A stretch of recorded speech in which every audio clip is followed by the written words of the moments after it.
Táimid anseo a lár an cathair in Mbaile Ach Lia. Seo é an Affimation boots, an áit a fáin tú grá agus rudaí áling faoin domhan, faoin hail. Feicimid céir de tharlóí. Is áití seo atá lán le tuiscint, ghlacha agus grá. Níl dul in éon áit, éon rud a dhéanamh ná bheith a déon duine. Is sé do bhreith an rud is iontaí a déiteach tarlóint duit. Níl faic níos táchtaí ná gur dhúisí tú beo an bhaidin seo. Is duitse a aibríonn do cholann, do chuisle agus do chrí, aithinn go buíoch iad. Lá aigean, dheoffaí tú bás, be chuile rud imethe.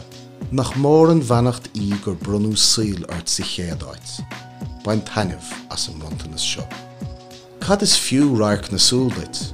Cén luach é a áil ais do gáiltha é. Tugadh duite, sir an aisce nuair a rugadh tú, agus gánaí ní eicá áileacht an dahain. Ní tharlaíonn sé go minic go gluiseann tú rudaí dearfacha an lár an lei. Thug sé ag cuibann dom nach bhfuil na mion rudaí a chur na straachar an thabhairt. I don't know about the logistics of having boots everywhere, but we all walk around Dublin not even looking at each other and bumping off each other. So obviously creating spaces where people can go where it's a much more connecting to the people that are in the same city as you would be much nicer. Just in our era, we say, thug sé cúpla nóiméid dom rudí dasa a rá dom féin, mar de gná tá mé sais crua ar an féin go mór mar is dríadóir mé, so tá mé gcónaí a géirí a bheith, like níos fearr. Ach sa boot, bhí sais síomhnas agus ciúnas agam. Bhí sé arás, bhí sé aisteach ach just arás.